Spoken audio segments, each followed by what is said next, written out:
usia 60 tahun. Jadi ada orang miskin, kira-kira gini, ukuran 60 tahun itu orang tuh masih bisa produktif enggak? Gitu kira-kira.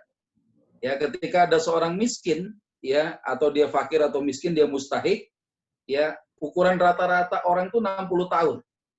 Ya, ketika dia ada usia yang disebut dengan kifayah umrin ghalibin, ukuran rata-rata 60 tahun itu, dia punya kemampuan untuk bisa bekerja enggak? Kalau dia masih bisa bekerja, ya, sebelum usia 60 tahun dia atau sisanya, ya, ada sisa sekian tahun menuju 60 tahun dia masih ada kemampuan untuk bekerja, maka amil itu bisa memberikan semacam bentuk-bentuk lahan usaha. Dikasih tanah supaya dia bisa tanam, dikasih peternakan supaya dia bisa beternak hewan.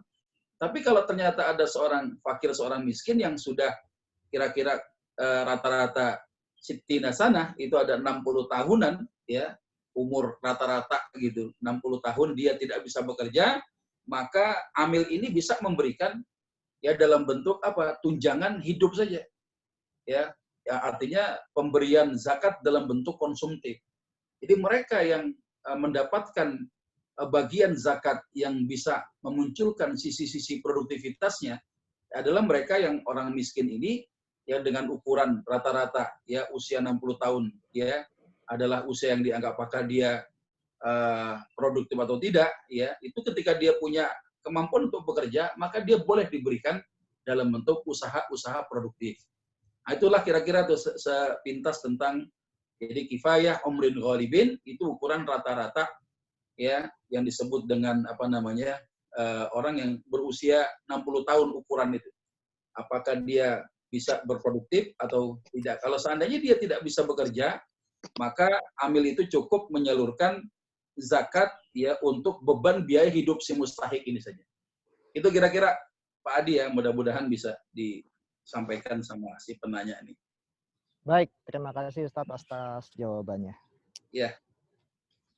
Baik. Silakan lanjut. Ini ya, saya mau, kan hari ini kita membahas tentang waris, hibah, ya, dan lainnya.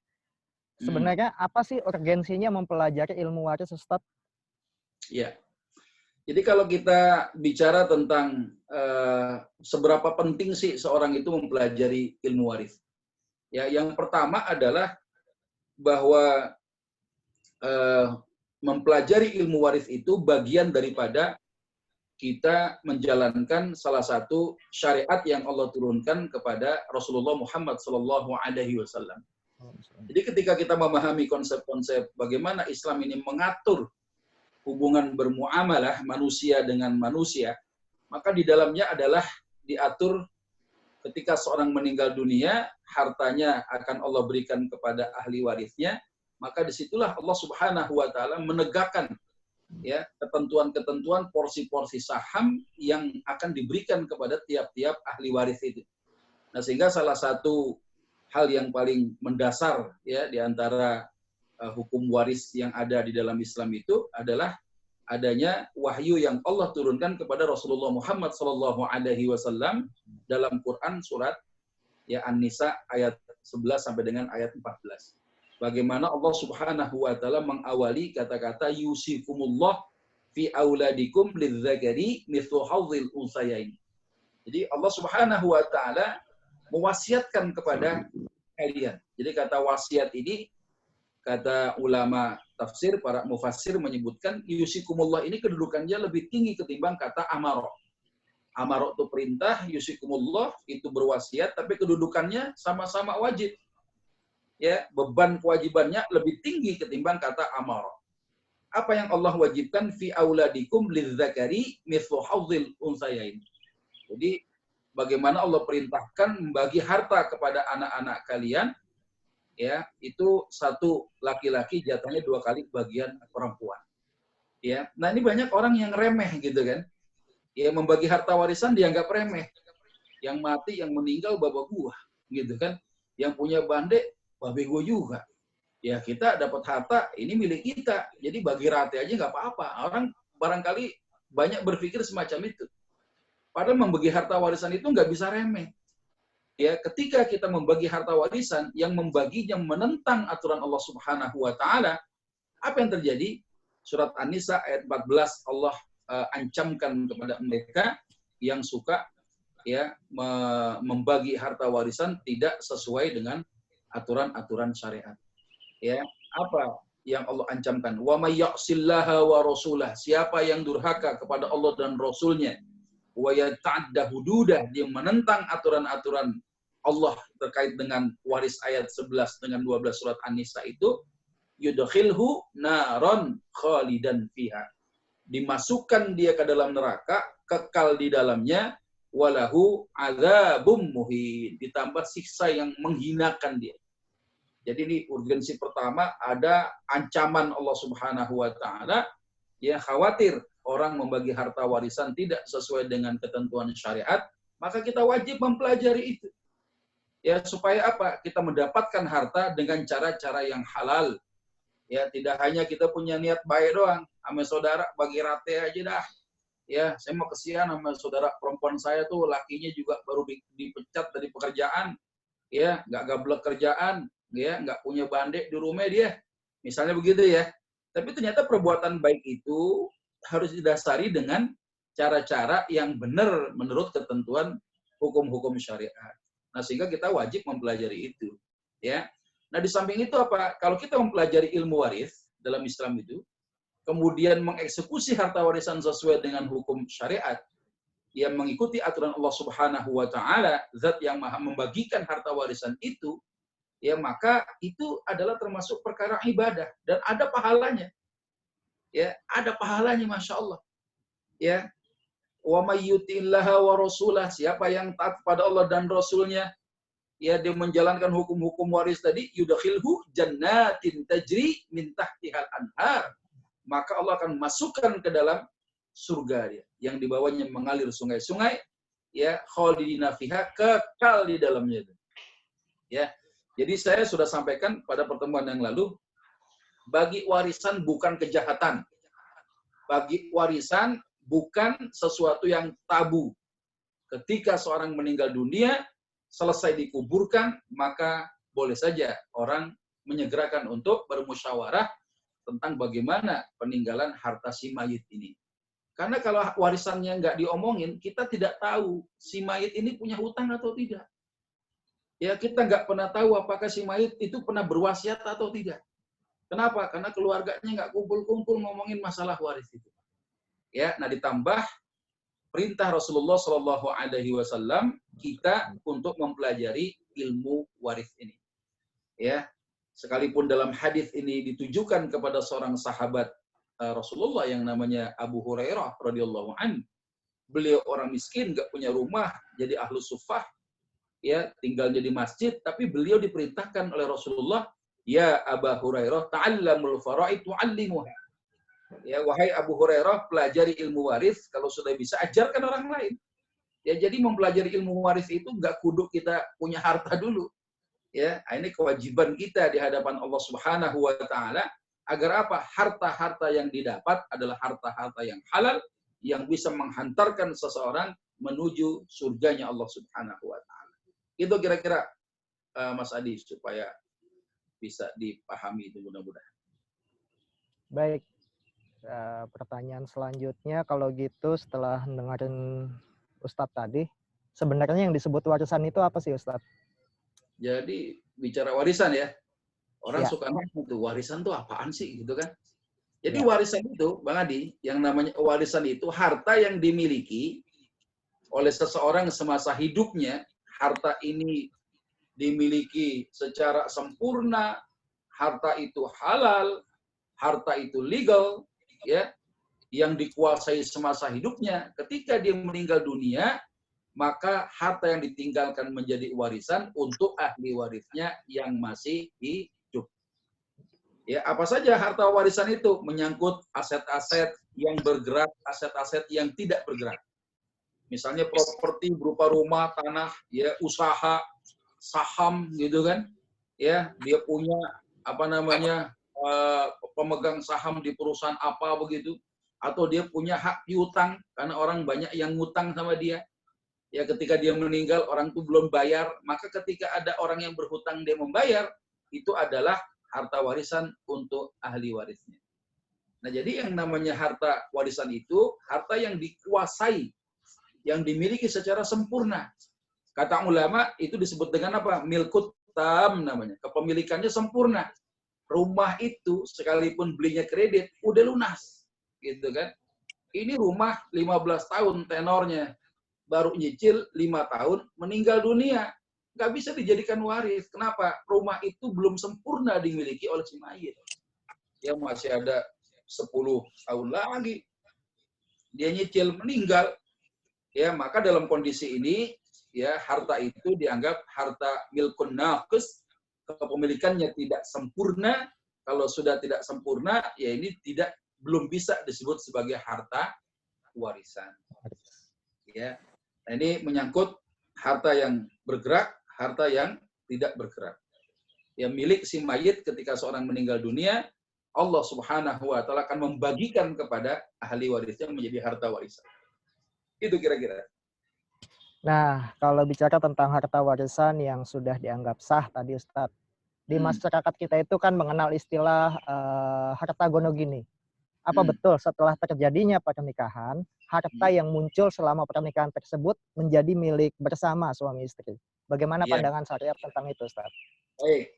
Ini kalau kita melihat bagaimana undang-undang atau hukum positif yang berlaku di negeri kita, ada Undang-Undang Perkawinan Nomor 1 Pasal 35 Tahun 74, ya, di mana seorang laki-laki ketika menikahi seorang wanita, maka harta yang muncul akibat selama pernikahannya itu menjadi milik bersama. 50% suami, 50% istri. Nah, apakah betul demikian? Bagaimana pandangan syariat terhadap itu? Saya perlu sampaikan begini, kaidah tentang pernikahan, kita sama-sama tahu ada maqasid asliyah, ada maksud yang paling mendasar dari adanya akad pernikahan, itu kan penghalalan hubungan jima antara laki-laki dengan perempuan yang bukan mahram. Ya kan? Dulu waktu belum nikah, ya, waktu belum nikah nyolek haram jadah, ketika sudah menikah nyolek suami sama bininya jadi ibadah. Ya, akad pernikahan bukan akad yang menghalalkan seorang suami bisa ngambil separuh harta istrinya. Ya, atau akad pernikahan bukan penghalalan seorang istri bisa mengambil harta suaminya, nggak bisa. Ya, kenapa? Karena dalam Islam itu harta suami milik suami, harta istri milik istri. Kapan sih harta suami bisa berpindah tangan kepada istri? Ya, pernah dengar begitu ya? Mas Adi pernah ada nggak nanya begitu? Kapan sih? Apakah saya kerja kalau gajian langsung kasih ke bini aja? Ya, karena gajian suami itu menjadi hak istri katanya, gitu ya. Nah, ulama dalam hal ini ya sebagaimana disampaikan pada pertemuan yang lalu, ya bahwa perpindahan harta suami ke tangan istrinya kan 3 jalur tuh kan. Pertama, jalur nafkah. Ini pemberian wajib suami kepada istrinya. Sandang, pangan, papan, pulsa, kuota. Ya. Nah, ini kan diberikan untuk urusan sandang dan pangan, ketika diberikan pakaian untuk istri jadi milik istri, makanan diberikan kepada istri jadi milik istri.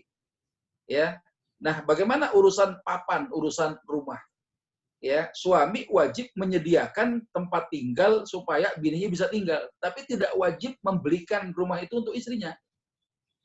Ya, tolong beda ini. Ketika suami membelikan rumah ya dengan uangnya sendiri, ya tidak serta-merta rumah itu menjadi milik istrinya. Ya, karena Al-Imam Asy-Syafi'i di dalam qaulnya beliau mengatakan bahwa untuk urusan nafkah rumah, nafkah tempat tinggal, istri hanya mendapatkan sisi manfaat saja, bukan daripada sisi asas kepemilikan. Jadi suami beli rumah boleh, ngontrak nggak apa-apa, numpang di pondok mertua indah juga nggak ada masalah. Yang penting apa? Bini sama anaknya nggak telantar. Ya, nah sehingga suami beli rumah tidak lantas serta-merta itu menjadi milik istrinya. Nah dalam Islam yang disebut dengan gonogini, kalau kita mau menyamakan begitu ya, itu kan lebih kepada dilihat daripada sisi saham yang dikeluarkan ketika dia membeli satu objek harta gitu. Misalnya beli rumah patungan berdua, ya, beli mobil saham istri ada, duit suami ada juga. Ada situlah berlaku harta musyarakah, ya, harta dengan adanya saham bersama, gitu kan. Nah, sementara ada lagi bagaimana supaya harta itu bisa jadi milik berdua dengan deklarasi, ya, dengan ada sirah hibahnya suami kepada istrinya atau istri memberikan sebagian harta kepada suaminya. Ya, misalnya Neng, semenjak kita nikah Neng, barang yang abang punya dan termasuk barang yang akan abang miliki nantinya, selama abang masih hidup, ada harta yang bisa didapatkan itu menjadi milik kita berdua. Itu namanya sirah, ada deklarasi. Artinya apa? Suami menghibahkan kepada istrinya. Ada jalur yang kedua adalah hibah. Tadi nafkah, yang kedua hibah, ya, pemberian yang sifatnya sunnah gitu, ya, berharap semata-mata karena Allah Subhanahu wa taala, tidak berharap imbalan. Yaitu juga dengan adanya hibah itu pindahlah ya harta suami ketika ada beberapa harta suami yang dihibahkan kepada istri. Yang terakhir warisan. Ya, warisan nggak usah dituntut. Ya, yang namanya harta warisan nggak usah kita ribut-ribut nuntut. Kenapa? Allah Subhanahu wa taala telah mengaturnya dalam Al-Qur'an. Ya, pada saat si mayit seorang meninggal dunia, dia menjadi pewaris, antum sebagai ahli warisnya kalau terpenuhi 4 syarat. Di antara syarat, di antara 4 itu satu saja. Orang itu hidup pada saat pewaris wafat. Ya, maka harta itu diberikan oleh Allah, ya, pindah tangan itu. Suami meninggal jadi pewaris, istri masih hidup jadi ahli waris. Kalau ada bandeknya suami bisa pindah ke tangan istri. Berapa? Antara 1/8 dan 1/4. 1/8 kalau suami punya keturunan, meninggal dunia. 1/4 kalau suami meninggal dunia tidak punya keturunan. Ya, kira-kira begitu tuh ya tentang masalah ini nih, masalah gonog ini. Ya, saya perlu jelaskan bahwa pernikahan itu tidak menjadi sebab kemudian harta pasutri bisa jadi milik bersama, kecuali kasus tadi itu. Ya, ada deklarasi menghibahkan atau harta itu didapat dengan saham bersama. Maka berlakulah di situ disebut dengan harta mustarakah atau musyarakah. Ya, harta dengan saham bersama. Gitu kira-kira. Baik, saya buka pertanyaan kepada Bapak Ibu sekalian. Jika ingin bertanya langsung, silahkan. Assalamualaikum Pak Ustadz. Waalaikumsalam warahmatullahi. Ini alhamdulillah bisa belajar fikih. Saya mau bertanya Pak Ustadz, dalam fikih itu kan untuk orang-orang yang murtad atau mungkin orang-orang kafir, itu kan tidak ada hak untuk waris. Ya. Nah, apakah dalam konteks bahwa seorang ayah atau istri yang meninggal, terus anak kandungnya tiba-tiba berpindah agama. Nah, berarti kan dia murtad, Pak Ustadz. Apakah dia masih punya hak atas waris atau bisa diadakan tidak ada hak atas waris? Terima kasih banyak, Pak Ustadz. Baik. Bismillahirrahmanirrahim. Kalau kita bicara tentang hak ahli waris, ya, itu tidak selamanya hak itu ada. Hak seseorang, termasuk ahli waris kita, bisa gugur haknya manakala pertama dia membunuh pewarisnya. Ada seorang istri yang membunuh suaminya, baik dengan tangannya sendiri maupun lewat tangan orang lain. Maka ketika terbukti di pengadilan istrinya telah membunuh suaminya, maka harta suami tidak akan diwariskan kepada istri yang membunuh suaminya tadi. Yang kedua, adanya perbedaan agama.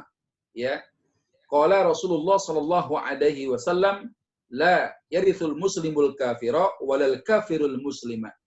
Tidak saling mewarisi muslim dengan kafir, ya, termasuk juga kafir dengan muslim.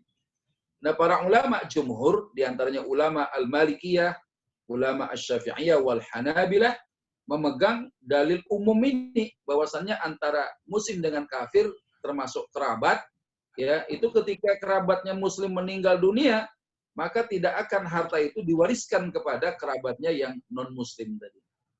Nah, sehingga ini berlaku dalam Islam. Ya, sekalipun memang ada pendapat ulama, ya, diantaranya kalangan ulama-ulama Kufah, yang ulama-ulama Al-Hanafiyah, yang beliau mengaminkan salah satu bentuk ijtihadnya, ya, sahabat Mu'adz bin Jabal, yang pada waktu itu beliau mengatakan apa? Sebagaimana sabda Nabi, al-Islamu ya'lu wa la yu'la alaih. Islam ini kehormatannya tinggi, nggak ada yang mengalahkan kehormatan Islam. Kalau kerabat Muslim yang wafat, dia ninggalkan harta, yang kafir nggak bisa dapetin hartanya. Ya, tapi kalau yang kafir kerabatnya itu meninggal dunia, yang Muslim bisa dapetin harta dari si kafir ini dalam bentuk warisan, gitu kan? Nah, cuma untuk membela hak-hak sebagaimana seorang Muslim, ya itu nggak bisa kita menyebutkan itu di negeri yang antah berantah model begini. Ya, sehingga hak-hak tadi terabaikan. Dan sekarang ketika kita bicara tentang kompilasi hukum Islam, ya bab 2 pasal 173 tentang terhalangnya atau penghalang seorang mendapatkan warisan itu, tadi disebutkan pertama pembunuhan, ya kalau dalam KHI pasal 173, yang kedua bicara tentang fitnah. Kalau ada antum memfitnah si pewaris antum itu sampai di penjara minimal 5 tahun akibat makar fitnah antum itu, maka status sebagai ahli waris itu dihapus.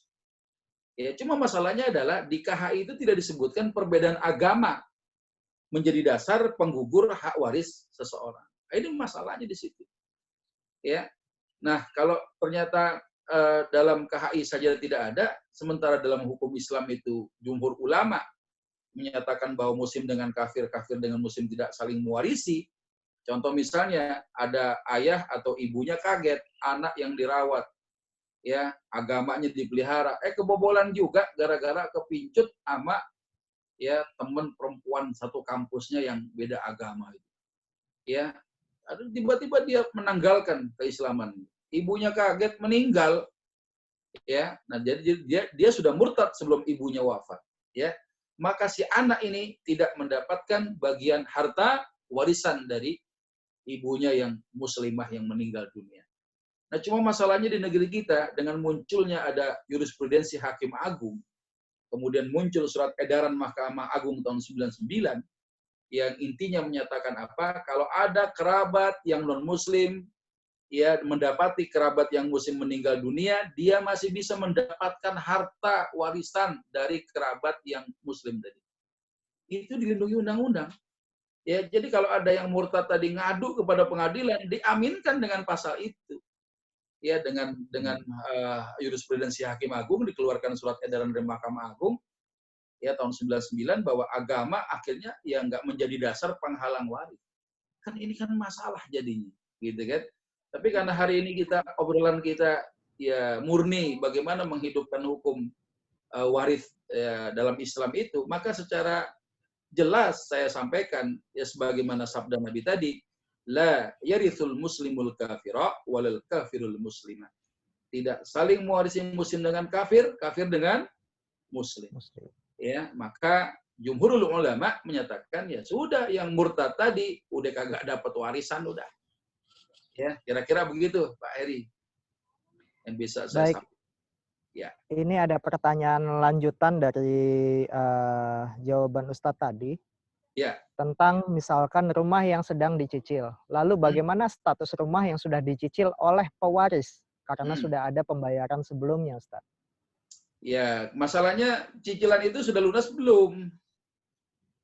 Kalau kondisinya di sini belum lunas, Ustaz. Belum lunas, berarti kan harta yang ya rumah yang belum lunas mencicilnya, maka tidak bisa disebut sebagai warisan. Kenapa? Hartanya ya milkun naqis. Kepemilikannya itu nggak sempurna. Kalau sudah kepemilikan tidak sempurna, berarti si mayit itu belum ia memiliki hak tasarruf, memiliki apa ya, semacam hak kepemilikan secara sempurna, karena cicilannya ia belum lunas gitulah kira-kira. Ya masih ada sangkut pautnya dengan pemilik propertinya, ya pengembangnya dan lain sebagainya. Nah, ini penting sekali itu. Ya, kayak bagaimana status rumah yang sudah dicicil oleh pewaris, kemudian meninggal. Ya kalau kita asumsikan itu belum lunas, ya bagaimana mau dibagi? Itu masalahnya. Ya, kalau mau diterusin juga siapa yang bayarin kan gitu. Nah, ini disebutkan lagi nih. Lalu cicilan apa tuh? Cicilannya diteruskan oleh pewaris si ahli waris, Ustaz. Lalu cicilan yang sudah dibayarkan bagaimana? Enggak nih, yang dibayarkan bagaimana? Ya, masalahnya adalah bagaimana cicilan yang sudah dibayarkan? Ya sudah dianggap sewa, udah. Ya seperti orang kontrak rumah aja. Ya, sekarang kalau mau diterusin pakai harta siapa? Ya, kecuali misalnya begini ya. Ada rumah tinggal berapa bulan lagi lah ya. 3 bulan lagi lunas, pakai meninggal lagi. Oh, meninggal kok pakai. Ya maksudnya ya meninggal lah gitu. 3 bulan lagi kan. Ya mau lunas, meninggal dunia. Ini barangkali bisa ditutupi dengan harta milik si mayit. Untuk apa? Untuk memperjelas status kepemilikan rumah itu adalah milik si mayit. Jadi ketika punya harta, 3 bulan lagi dibayarin daripada harta si mayit, maka itu menjadi kepemilikannya sempurna. Karena menggunakan harta si mayit. Ya, kalau sudah dianggap harta itu sempurna ketika seorang meninggal dunia, maka itu menjadi harta warisan untuk keluarga ahli warisnya. Cuma kalau nyicilnya 15 tahun tenornya, gitu kan, baru dapat 2 tahun, dia meninggal. Ya kita mau membagi warisan yang masih sangkut paut dengan si penjualnya. Ya belum menjadi milik murni daripada si mayit. Dan saya nggak tahu kebijakan apakah ketika seorang meninggal dunia, tiba-tiba antum sebagai ahli warisnya berhenti daripada mencicil, bisa balik nggak duitnya. Ya kalau bisa balik duitnya, ya ambil itu duit warisan. Tapi kalau enggak, biasanya dalam akad kredit itu, ya ketika seorang nggak mampu membayar dalam kondisi yang cukup lama cicilannya, ya bisa dianggap ya sewa rumah jadi. Ya, itu kira-kira begitu, Bu Evi ya, Bu Evi Asulili. Iya, Bu Evi. Betul. Baik, ada lagi Bapak Ibu yang ingin ditanyakan langsung? Mas Adi. Ya, izin silakan. mau nanya Silakan. lagi karena ada satu case yang saya pernah apalagi namanya lihat secara langsung. Jadi kondisinya begini Pak Ustadz. Ada seorang suami mempunyai 2 istri Pak Ustadz. Berarti bukan istri Pak. Kalau 2 bukan istri Pak, istu Pak. Oh istri, oke. Istri itu 3 Pak. Nah, begitu kejadiannya di mana suami ini sebelum meninggal, dia menceraikan istri yang ke-1. Yang pertama ya, bini tua. Ya, Iswan. Ya. Jadi setelah di mana mereka 2 istri ini masing-masing bawa anak. Masing-masing ya istri pertama punya 2 anak, istri yang kedua ya istri yang kedua punya 1 anak. Ya. Nah, intinya bagaimana cara membagi waris terhadap kondisi seperti ini di mana istri yang pertama sudah diceraikan. Apakah hak waris terhadap anak daripada istri pertama tersebut itu masih ada atau sama sekali tidak ada? Terima kasih, Bos. Iya, jadi kalau kita bicara tentang sebab mewarisi ada 3 di dalam pembahasan fikih warisnya para ulama. 2 yang kasuistik di Indonesia, 1 ini tidak kasuistik. Ya, kita bahas yang kasuistik saja. Ya, kalau ada seorang menikahi seorang wanita, maka dengan sebab adanya akdun nikah, di situ muncul konsekuensi hukum fikih, diantaranya apa? Antara suami istri itu memiliki sebab saling mewarisi dengan adanya pernikahan. Hatta misalnya kata Imam Syafi'i, ketika terjadi akad nikah, ya dia mau malam pertama, gitu kan? Ya malam pertama baru mau dimulai, baru dicolek doang, tiba-tiba yang laki meninggal, ya baru kaget, baru tumben kali lihat perempuan, ya akhirnya meninggal si suami ini. Ya, nah ternyata meninggalnya suami sekalipun dia belum menjima istrinya pasca akdun nikah, kata Al-Imam Asy-Syafi'i, ya itu tetap mendapatkan waris daripada suaminya. Yang penting kematian suami bukan karena dibunuh sama dia nih, gitu aja. Ya, dengan sebab adanya pernikahan, ya ketika wafat pernikahan masih berlangsung gitu, ya tidak terjadi perceraian, maka ada terjadi hubungan saling mewaris. Tapi kalau sudah terjadi perceraian, ya putus, gitu kan? Kayak tadi suami punya istri, ya ini yang tua dicerai, ya ketika suami meninggal dunia, yang sudah dicerai itu tidak lagi memiliki hak, ya mewarisi.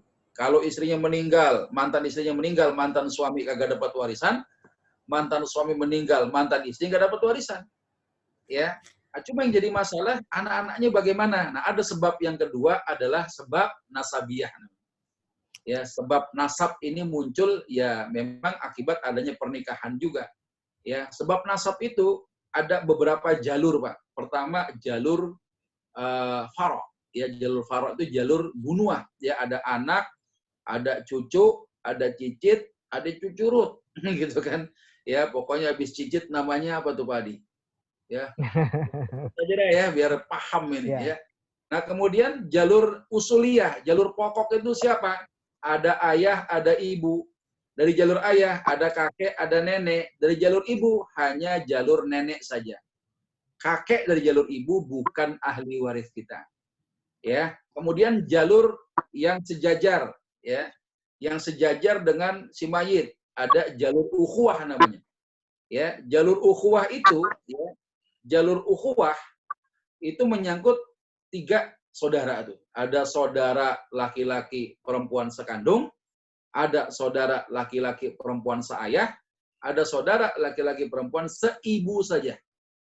Ya. Kemudian si mayit punya keponakan, ya. Keponakan yang mana? Keponakan laki-laki dari saudara laki-laki sekandung maupun yang seayah saja. Ya. Kemudian siapa lagi? Ada saudara laki-lakinya ayah, ada paman. Ya, ada paman, ya ini saudara laki-lakinya ayah baik yang sekandung maupun yang seayah saja dengan ayah, yaitu menjadi ahli waris, ya. Yang terakhir siapa? Ya, ada yang disebut dengan sepupu, anak laki-lakinya paman, saudara laki-lakinya ayah.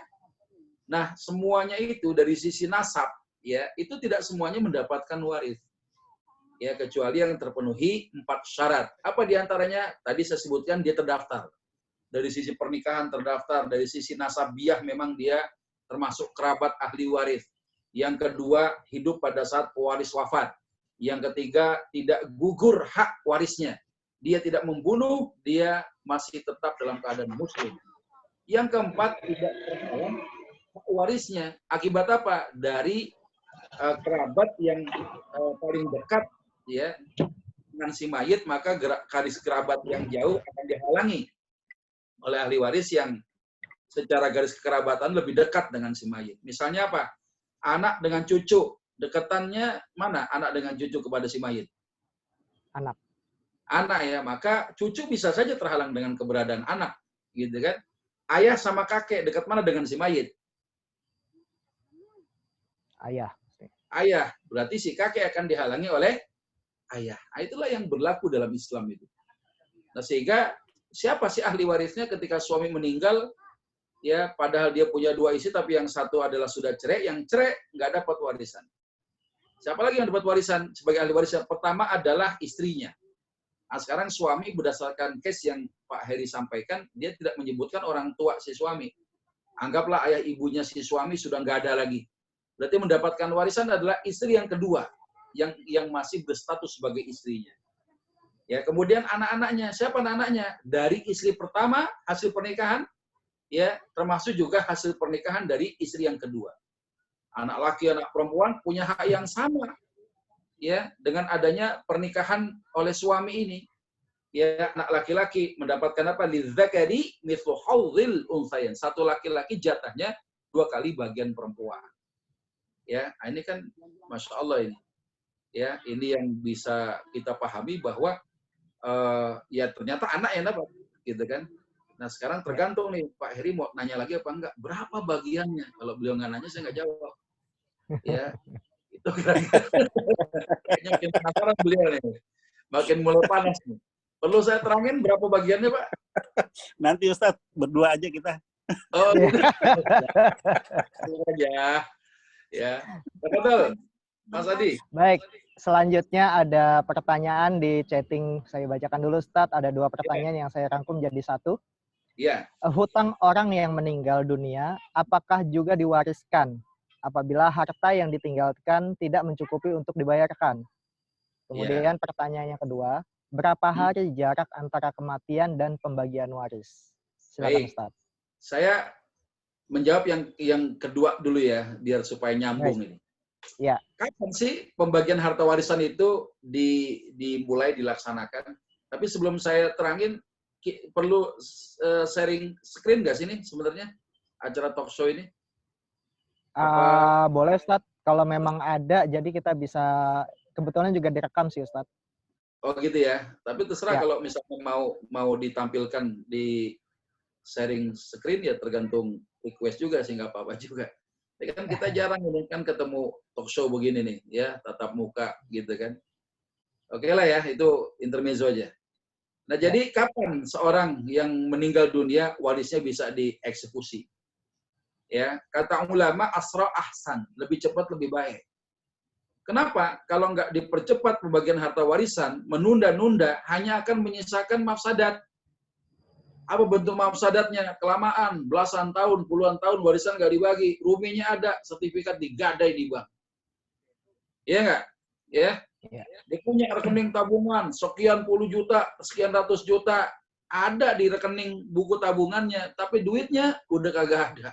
Kenapa? Diambilin dulu lewat mesin ATM? Kita nggak pernah tahu. Ya, ibu seorang meninggal dunia, seorang wanita nih, ibu daripada anak-anaknya punya harta emas banyak. Ya, awalnya karena kita tidak membicarakan masalah waris, anak perempuannya euforia.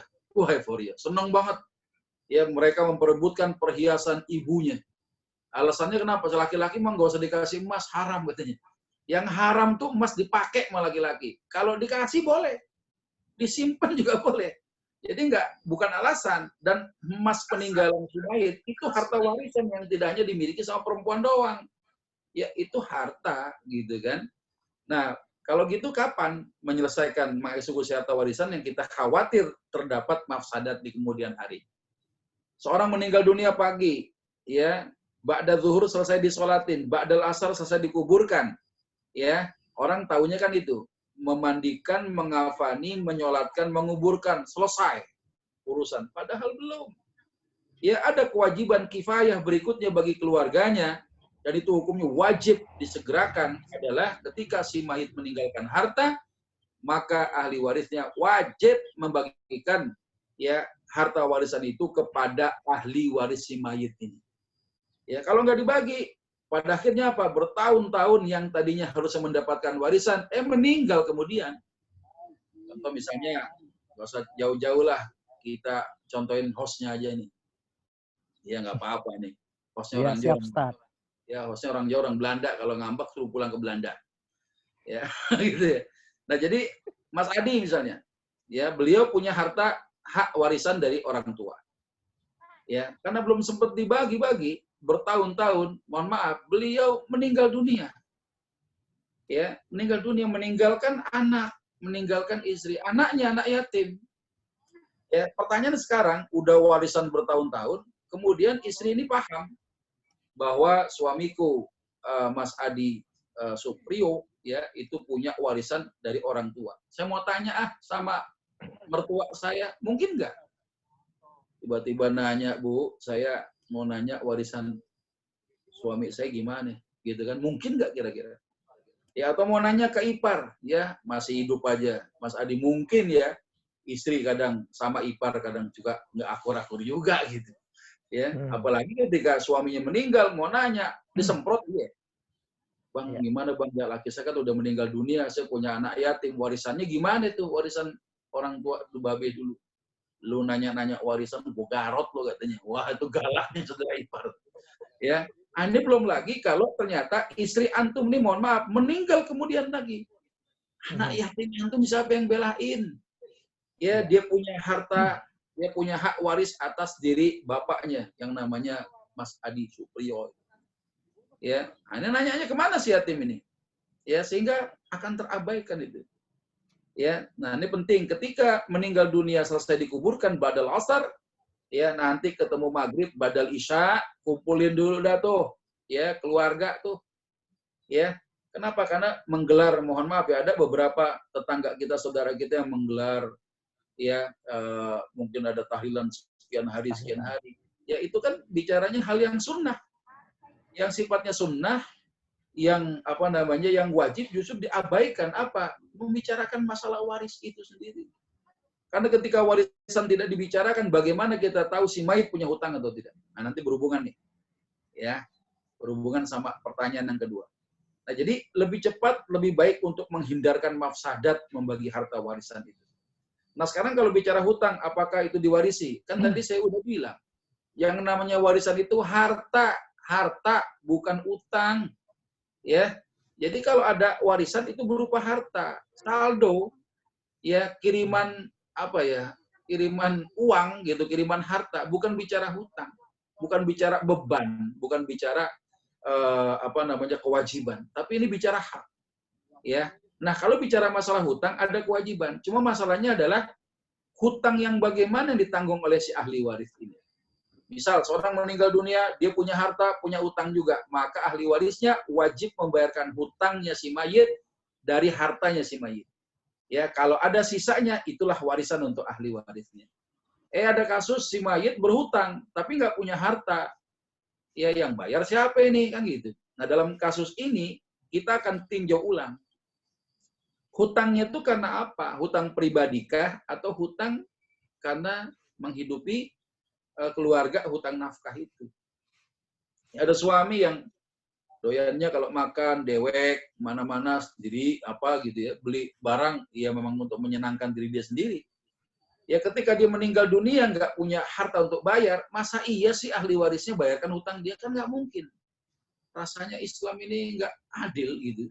Ketika ada keluarga kita berhutang secara pribadi yang bukan menyangkut nafkah keluarganya, dia nggak punya harta, ya para ulama sepakat tidak wajib ahli warisnya bayarkan hutang pribadi dia. Ya, nah, ini kecuali kedua nih, ada suami berhutang ke toko sembako. Utang beras, utang telur, utang terigu, utang gula, utang kopi, utang teh, macam-macam dia ngutang. Meninggal. Ya, maka wajar yang menjadi ahli warisnya menanggung hutang nafkah tadi. Kenapa? Karena si suami berhutang atas nama keluarganya. Nah, ini kiasnya apa? Seorang kepala negara membangun fasilitas-fasilitas umum, ya jalan tol, ada jembatan, dia ngutang, ya. Dia ngutang tuh untuk membangun fasilitas itu. Tiba-tiba si kepala negara ini meninggal dunia, apakah ahli warisnya wajib membayarkan hutang dia? Enggak wajib. Yang wajib siapa? Warga negaranya, rakyatnya, kudu patungan bayarin hutang negara. Gitu maksudnya kira-kira. Ya. Jadi urusan hutang itu bagaimana? Ya tergantung hutang itu pribadi atau hutang nafkah. Ya, ini maksud ya perbedaan masalah hutang tadi. Kalau dia termasuk menyangkut nafkah hajat asliyah, wajar kalau keluarganya membayarkan ya hutang si mayit. Nah, bagaimana kalau keluarganya nggak mampu? Dia ghorim berarti. Dia ghorimin ya orang yang meninggalkan hutang itu karena hajat asliyah, maka seorang petugas amil kudu jeli untuk membayarkan hutang kaum muslimin yang meninggalkan hutang karena hajat asliyahnya. Wallahu a'lam bishawab. Baik, ini mungkin pertanyaan dari Pak Yono yang tentang rumah atau properti yang sudah lunas atas nama istri atau atas nama suami, namun dijaminkan lagi untuk usaha dan belum selesai, belum lunas, kemudian meninggal, gitu kan? Hukumnya terhadap waris seperti apa? Tadi sepertinya udah dibahas ya Ustadz ya? Belum selesai, belum lunas ya? Ya, jadi sudah lunas. Sebelumnya sudah lunas. Kemudian untuk usaha, bikin usaha, rumah itu atau properti itu dijaminkan lagi. Sama pemiliknya? Sama pemiliknya. Ya, siap. Dan kemudian belum lunas, pada saat dijaminkan belum lunas, kemudian meninggal. Bagaimana hukumnya? Iya. Jadi berarti urusan gadai buat jaminan, itu kan ketika orang menjaminkan harta miliknya, ya pihak pegadaian kan ngasih duit kan? Betul. Duit nih, kita kan ngasih duit. Nah, berarti kan duit itu digunakan dalam bentuk hutang nantinya. Nah, ketika dia nyicil hutang itu belum dibayar, tiba-tiba meninggal dunia. Bagaimana hukumnya? Apakah dia harus dibayarkan hutang itu? Ya kalau misalnya aset yang yang digadaikan, dijaminkan itu ternyata nilainya lebih besar daripada hutangnya. Biasa kan pegadaian kan 80% ya. Orang punya nilai misalnya barang 10 juta yang dikasih pinjam limitnya cuma 8 juta. 8 juta. Artinya ada kemungkinan harta itu kalau bisa diambil dan dijual kembali itu akan tinggi nilainya. Ya atas pertimbangan itu boleh saja. Ya si mayit kalau dia punya harta kemudian dia meninggal ada jaminan yang belum sempat ditebus, bisa saja diambil daripada harta si mayit itu. Dan kalaupun tidak, ya sudah, selesai urusannya. Berarti harta yang dijaminkan itu sesungguhnya bukan lagi sebagai harta sempurna lagi. Kenapa? Pada saat dijaminin dia dapat duit. Duitnya dipakai untuk ya kebutuhan dia. Ya sudah, berarti ibaratnya apa? Kalau itu pun nggak ditebus juga akhirnya menjadi milik ya pihak pegadaian untuk dilelang gitu. Ya, kalau ada sisanya barangkali dikembalikan pihak lelang kepada keluarganya, itu menjadi warisan boleh. Ya. Nih kalau disebutkan demikian tuh, tergantung ya dia nyicilnya sudah masuk berapa. Ya, tapi kalau misalnya baru sebulan 2 bulan dia nyicil hutang tiba-tiba meninggal dunia, ya nggak usah ditebus pun juga nggak apa-apa. Kenapa? Ya harta itu tuh bukan lagi jadi milik si mayit, karena mayit itu sejatinya udah dapat duit ya dari hutang tersebut. Ya, kalaupun nggak dibayar, pihak pegadaian punya kebijakan ya untuk sekian waktu batas tenggang waktunya itu biasanya akan dilelang kepada pihak ketiga. Itu kira-kira Mas Adi untuk pertanyaan itu. Wallahu a'lam. Baik. Pertanyaan selanjutnya ini mau tanya Pak Ustadz, apakah orang tua dan kakak atau adik mempunyai hak waris jika yang meninggal mempunyai istri dan anak? Berapa bagiannya masing-masing? Iya, ini kayaknya kita perlu sharing screen ya. Ya gitu ya. Supaya nggak ngaji kuping ya. Saya sih pengennya ya kita tetap paham lah walaupun dengan suara, tapi Masya Allah ya kita cobalah melihat ini sebentar. Ini kalau kita bicara tentang siapa sih yang berhak mendapatkan waris pada saat seorang meninggal dunia, gitu ya. Ada 5 status di dalam keluarga. Ketika seorang meninggal dunia, dia pasti mendapatkan warisan tuh. Pasti dapat warisan. Ya, tidak ada yang bisa menghalangi dia, tapi justru dia bisa menghalangi orang lain. Ya, misalnya dalam kasus tadi itu ditanya apakah saudara sama orang tua sama saudara dapat apa enggak. Kita lihat di sini. Ahli waris yang tidak pernah terhalang dia pasti dapat warisan pada saat seorang meninggal dunia. Pertama adalah anak laki-lakinya, yang kedua anak perempuannya, yang ketiga suami, berarti yang meninggal istri, yang keempat yang berikutnya adalah istri kalau meninggal suami. Kemudian ada ayahnya si mayit, kemudian ibunya si mayit. Jadi ketika seorang meninggal dunia, 5 status inilah yang antum harus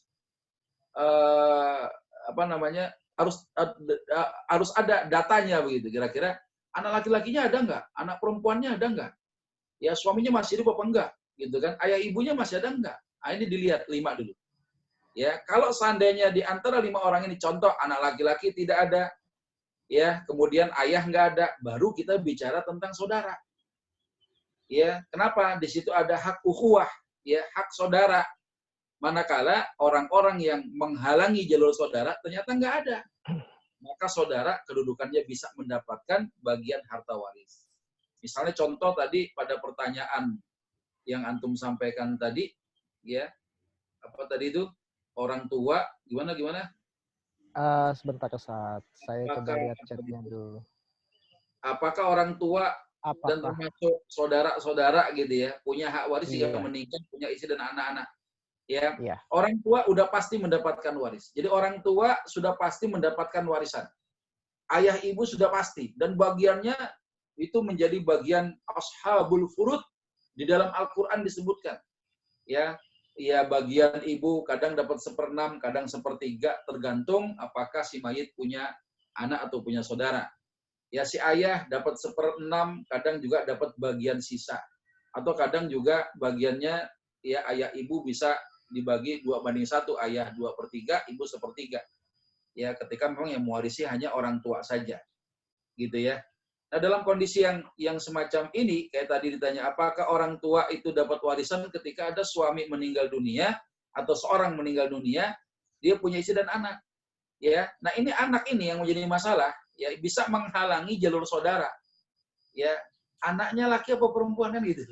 Kalau anaknya perempuan, maka saudara-saudara yang sekandung itu termasuk saudara yang seayah tidak dihalangi oleh keberadaan anak perempuan. Ya, tidak dihalangi. Yang menghalangi hanya anak laki-laki saja. Tapi kalau itu si mayit punya saudara laki-laki atau perempuan seibu saja, maka anak perempuan bisa menghalangi mereka. Termasuk anak laki-laki menghalangi seluruh jalur saudara. Nah, jadi yang perlu antum pertegas, anaknya ini laki-laki atau perempuan. Gitu aja. Kalau anaknya ada laki-laki, otomatis saudara-saudara si mayit tidak mendapatkan warisan. Nah, pertanyaan sekarang, berapa sih? Contoh misalnya anak laki-laki dia cuma satu ya. Berapa sih bagiannya? Orang tua, ayah, ibu. Ya, ibu dapat 1/6. Ya, si ayah dapat 1/6. Istrinya dapat 1/8. Sisanya buat anak laki-laki sendirian. Disebut dengan asabah bin nafsih. Ya, asabah bin nafsih ini mendapatkan sisa sendirian. Ya, karena cuma laki-laki doang, nggak ada perempuannya. Gitu kira-kira. Ya, nah untuk menghitung berapa sih sisa yang didapat untuk si anak laki-laki, kita samakan dulu penyebutnya. Ada 1/6, ada 1/8. Ya, ada 1/6, ada 1/8. Gitu ya. Ini kalau kita mau lihat, ya, misalnya 1/6, 1/8, cari bilangan yang bisa dibagi 1/6 dan 8. Berapa? 6 dan 8 berapa bilangan bisa dibagi dengan bilangan 2 itu? 24 ya. Berarti ibu dapat 4/24, ayah 4/24, istri 3/24. Ya, bagian ashabul furud yang telah Allah tentukan dalam Al-Qur'an antara orang tua dengan istri. Ya, 4 tambah 4 8, 8 tambah 3 itu 11. Sementara sahamnya 24. Ya, ketika 24 sahamnya baru dibagi untuk ashabul furud itu 11 saham, maka sisanya berapa biar 24? Berapa? 13. Berapa? 13/24 bagian. 13/24 bagian itulah jatah untuk anak laki-laki sendirian. Kalau hartanya 24 miliar, ya, ibu 4 miliar, ayah 4 miliar, istri walaupun 1/8, 3 miliar. Kalau hartanya 24 miliar. Gitu kan? Nah, sisa 13 miliar buat siapa? Buat anak laki-lakinya. Wah, ini yang dicari sama gadis-gadis jomblo wati. Ya, anak laki-laki menjadi pewaris tunggal. Wah, katanya begitu. Itu kira-kira, Mas Adi. Mudah-mudahan bisa dipahami itu. Baik, terima kasih. Saya bacakan pertanyaan selanjutnya, Ustadz. Ya. Bagaimana dengan rumah peninggalan orang tua, di mana semua anak-anaknya sudah setuju dan ikhlas untuk tidak membagi harta peninggalan tersebut? Bagaimana dengan status kepemilikan rumah tersebut? Iya, jadi misalnya ada ayah meninggal gitu ya. Dia punya rumah peninggalan warisan, di situ ada istrinya dan anaknya. Ya, kemudian anak-anak sepakat bahwa kita nggak ngambil warisan deh, semuanya buat ibu semua, gitu ya. Ya, kira begitu ya. Nah, ini kalau seandainya bicara tentang warisan, ini kan kalau belum diterima, ya, belum terjadi serah terima, dari mana? Dari Allah Subhanahu wa Ta'ala, zat yang maha membagikan kepada ahli warisnya. Ini kan bukan dianggap kepemilikan yang dianggap sempurna sebenarnya. Tapi karena rumah itu kan sulit juga, ya, untuk taruhlah sahamnya jelas, tapi untuk terjadi serah terima, ini lu tanah lu nih, ini bagian lu di sini nggak mungkin. Ya, dijual pun akhirnya ya tidak dijual gitu kan. Minimal secara formal tiap-tiap ahli waris itu mengetahui bagiannya berapa. Gitu ya. Misalnya anak ada bagian sekian, anak laki-laki dan perempuan. Mereka sepakat bahwa rumah ini kami hibahkan ya kepada ibu saja. Gitu kan? Kami hibahkan kepada ibu. Ya, maka status kepemilikannya berpindah ya menjadi milik ibu. Ya. Semenjak diserahkan ahli waris itu punya bagiannya dihibahkan kepada ibundanya, maka rumah itu punya ibunya, bukan lagi peninggalan ayahnya. Kira-kira begitu tuh. Ya.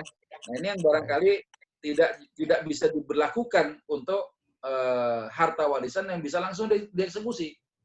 Misalnya duit ada nih, tabungan, ya hitung dulu, ya terima dulu, baru nanti serahkan kembali. Harusnya memang begitu lazimnya. Tapi karena rumah tadi ya repot, dibelah-belah susah juga, ya maka secara sirah, secara akad bisa saja orang yang punya saham itu menyerahkan ya hibah sahamnya kepada orang yang dituju, termasuk diberikan kepada ibunya tadi. Ya, wallahu a'lam. Baik, gimana kalau kasusnya ayah meninggal, namun ibunya tidak mau membahas tentang warisan. Apakah anak-anaknya berhak menanyakan tentang warisan ayahnya Ya, tersebut, Ustaz? pokoknya begini urusannya. Ada istri-istri menjadi penguasa tunggal peninggalan harta suami. Waduh. Ya, ditanya warisan, digalaknya luar biasa. Lu jangan nanya-nanya warisan lo, masih ada gua katanya. Ya, apakah si anak ini perlu nanya warisan kepada ibunya? Kalau bicara tentang perlu dan tidak perlu, ini kan bicaranya adalah nilai sisi dakwahnya wajib. Mengingatkan orang untuk melaksanakan sebuah kewajiban, dakwah itu wajib. Wajib. Maka ingatkan dengan cara-cara yang hasan, bahwasanya dalam Islam itu berlaku kewajiban membagikan harta warisan peninggalan si mayit. Yang kita tanya adalah warisan ayah, karena ayah yang meninggal dunia. Jadi kenapa harus ibu baperan? Harus bini juga baper-baperan? Ya kenapa? Anak itu nggak minta warisan emaknya. Kenapa? Emaknya masih hidup. Justru kalau ada anak minta warisan emaknya masih hidup, anak durhaka itu yang begitu. Ditak-ditakin aja palanya. Ya, orang masih hidup lu tanya warisan, gitu kan? Tapi yang kita tanya, warisan babe, khawatir apa? Ada harta yang secara tidak sengaja itu terpakai oleh beberapa ahli waris yang ada. Saya ngalamin di daerah Bekasi lah, saya nggak sebutkan siapa orangnya, itu orang tua, seorang istri punya anak banyak gitu ya, anak banyak, kemudian meninggal dunia, si ayahnya bertahun-tahun nggak dibagi, ya. Pas saya diminta untuk membagikan harta warisan itu, saya tanya, si suami punya harta berupa uang cash nggak? Ada Ustaz, tapi sudah saya pakai untuk biaya hidup. Coba bayangkan. Istri ketika mendapati suami meninggal dunia punya tabungan, itu kan di bank itu akan langsung balik nama jadi istri kan? Bener nggak begitu tuh? Ya, kalau salah saya koreksi, mohon maaf. Ketika suami punya tabungan di bank, suaminya meninggal, maka tabungan itu akan dibalik nama istrinya, begitu ya? Iya. Ya, jadi si istri ini GR gitu loh.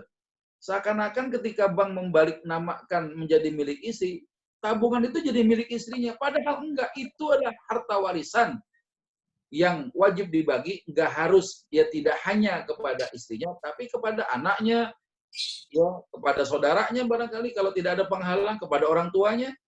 Ya ini penting sekali. Jadi sebagai istri-istri solehah, nah di sini ada akhwatnya itu, ya ada ibu-ibu, ya ada ibu-ibu yang ikut bergabung dengan taklim kita.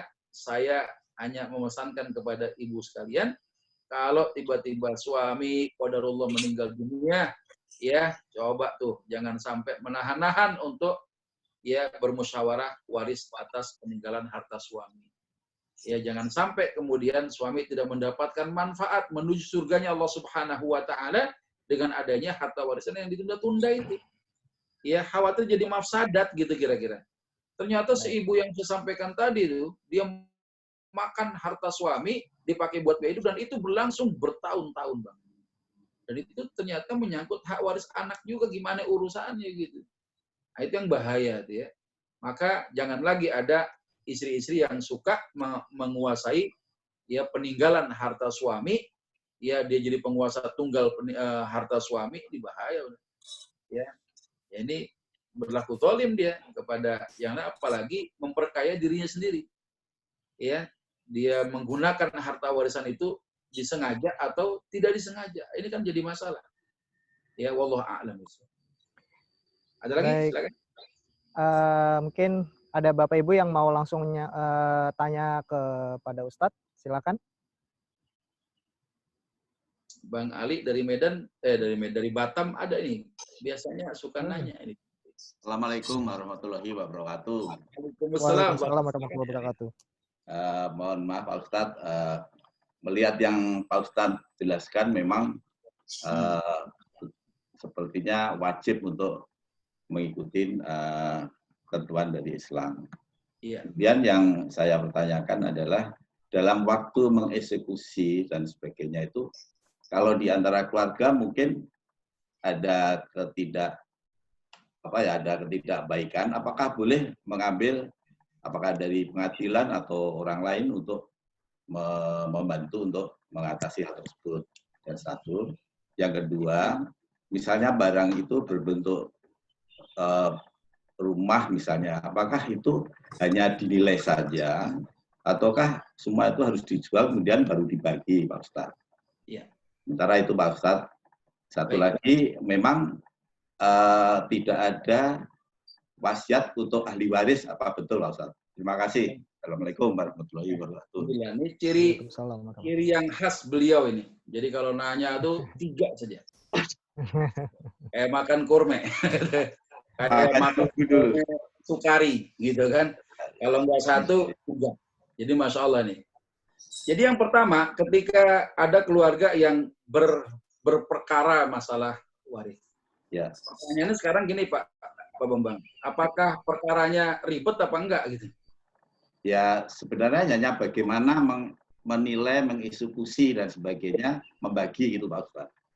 Ya, ini masalah dibawa kemana gitu kira-kira ya? Saya mau nanyanya kemana sih nih? Betul. Harta warisannya gitu ya. Jadi sebenarnya membagi harta warisan tidak perlu ke pengadilan. Ya, saya jelasin nih. Tidak perlu ke pengadilan. Kecuali apa? 1, antum mau mensomasi salah satu ahli waris antum yang tidak mau segera mengeksekusi warisan. Ada anak bontot, tinggal di rumah warisan bertahun-tahun. Pas warisan mau dibagi, dia pasang badan. Entar dulu, ini jatah-jatah gua. Ya, abang-abang udah pada punya rumah misalnya ya. Ya, misalnya begitu. Nah, itu kita boleh ngadu kepada pengadilan untuk mensomasi dia. Minimal ada surat dari pengadilan ya memaksa dia untuk segera mengeksekusi harta warisan. Ya, yang kedua ini yang tidak boleh kita lakukan. Ketika pertanyaan ketiga tadi tentang wasiat, saya jawab langsung ya 3 ya. Ya betul. Tentang masalah wasiat, ya ada anak yang mendapatkan hibah, tapi setelah ditelusuri itu bukan hibah, wasiat. Ya, apa sih bahasa wasiat? Tong, nanti kalau babe lu mati tong ya, itu kontrakan 10 pintu buat lu tong. Ya, itu namanya wasiat. Kenapa wasiat? Karena eksekusi perpindahan kepemilikannya terjadi setelah si pemilik harta wafat. Ya. Ya, tapi kalau si entong anak yang paling tua, tong, lu kan anak paling tua, tong, nih gua hibahin nih, tong nih. Ya, babe hibahin nih, ya kontrakan 10 pintu buat lu. Itu namanya hibah, boleh. Ahli waris boleh, non ahli waris boleh terima hibah. Ya. Dan itu langsung tunai, tidak perlu menunggu si pemilik harta wafat dulu. Tapi kalau tadi, ya, tong, kalau baba lu mati, ya, tuh kontrakan 10 pintu buat lu tuh. Itu namanya wasiat. Sementara kata Nabi, la wasiyata liwarithin. Tidak ada wasiat untuk ahli waris. Ya, kenapa kok tidak ada wasiat untuk ahli waris? Karena ahli waris pasti mendapatkan warisan. Dari mana? Dari Allah Subhanahu wa Ta'ala. Nah, sehingga wasiat itu hanya diperuntukkan untuk orang yang bukan termasuk ahli waris. Pak Bambang tahu siapa yang termasuk yang orang yang bukan ahli waris kita? Ya, tadi di luar yang Pak Ustadz sampaikan, di luar orang itu, 5 orang itu.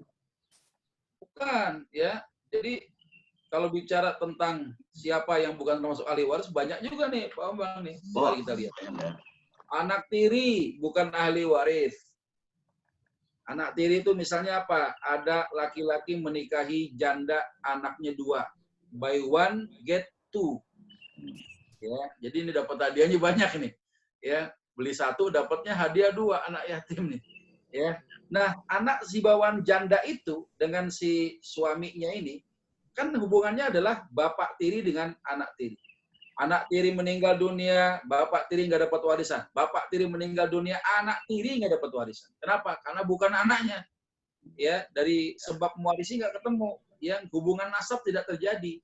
Tapi sama ibunya si anak ini, ya, itu adalah sebagai istrinya. Maka ketika suami yang kedua meninggal dunia, istri yang punya anak 2 dari suami pertama dapat warisan tuh bininya. Anak tiri enggak ya? Anak angkat, anak asuh bukan ahli waris kita. Mantan suami, mantan istri, tadi Pak Heri tanyakan kalau orang udah bercerai, gimana hukumnya? Udah rusak sebab mewarisnya akibat perceraian. Maka nggak dapat warisan, bukan ahli waris lagi.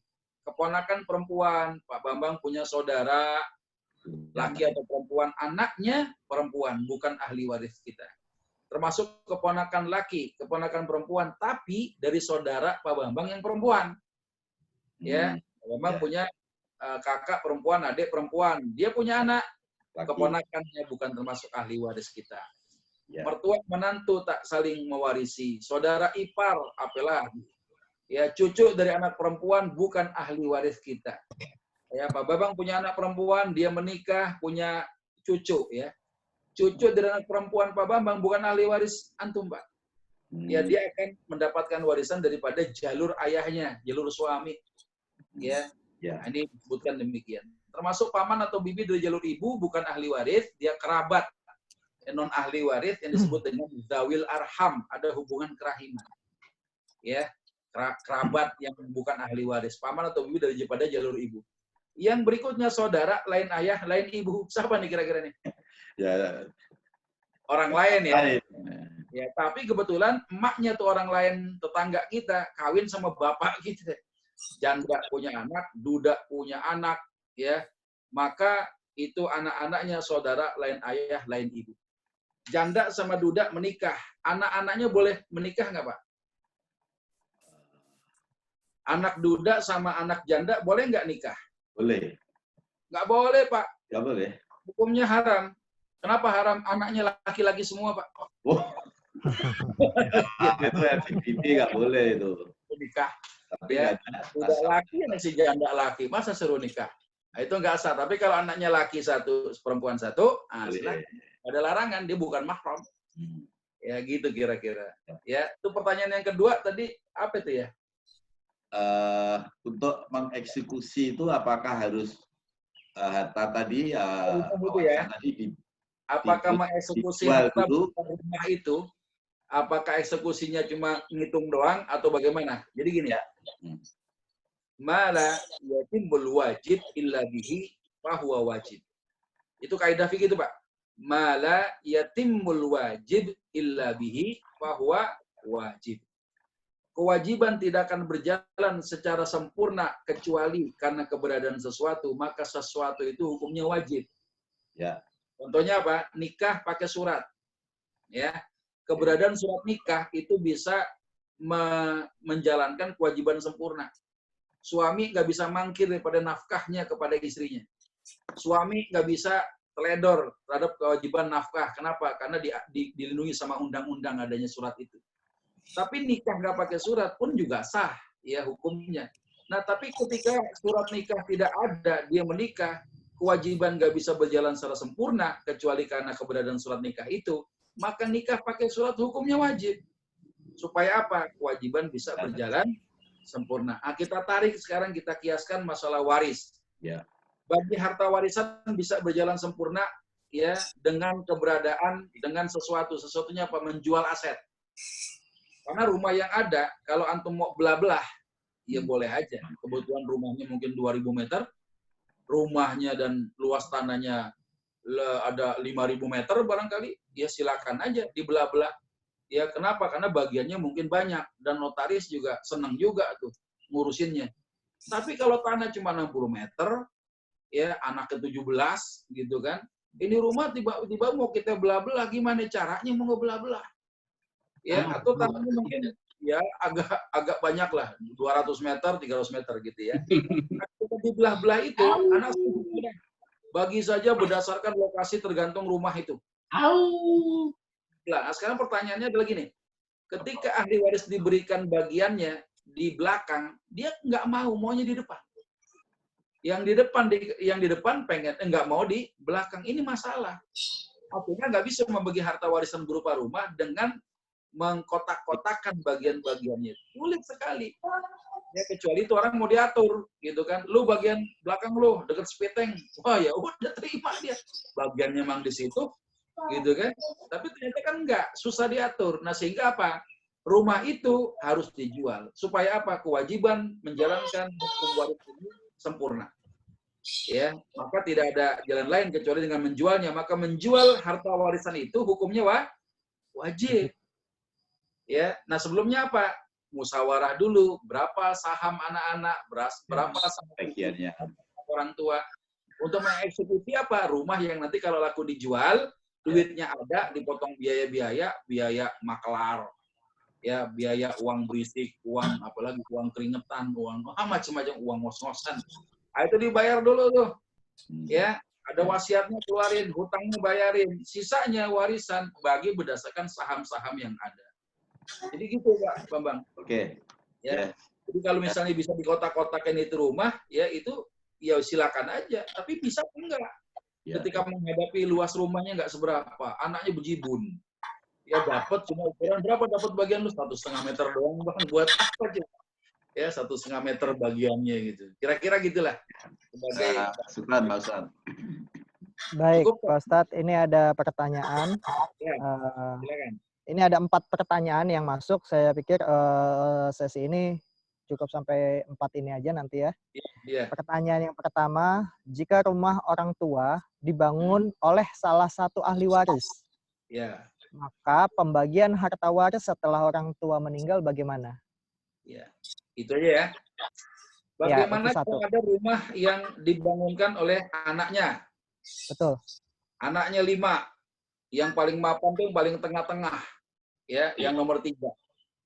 Dia pengen membangunkan rumah untuk orang tua. Ya, atau misalnya kalau ibunya kebetulan ayahnya udah meninggal, ibunya dibikinkan rumah lah kira-kira gitu. Ya, ini contohnya gitu ya. Betul. Nah, pada saat si anak ini membangun rumah untuk ibunya, pertanyaannya sekarang, niatnya dia apa? Kalau ternyata niatnya nih bentuk nafkah dari anak buat orang tua, ya, adalah bentuk bakti sama orang tua, maka status rumah itu milik orang tua. Ya, sekalipun duitnya digunakan dari salah satu anaknya sebagai calon ahli warisnya. Misalnya antum lah, Mas Adi ya, belikan rumah buat ibu, ya udah, itu bentuknya hibah. Kalau memang itu dihibahkan kepada ibu, tapi kalau dibilang begini, saya beli rumah ini supaya ibu tinggal di situ aja. Ya bukan punya ibu, punya saya. Tapi silakan ibu tinggal di situlah, sesuka-suka ibu. Nah itu berarti apa? Ibu antum tuh dianggap numpang tinggal di rumah yang antum beli itu.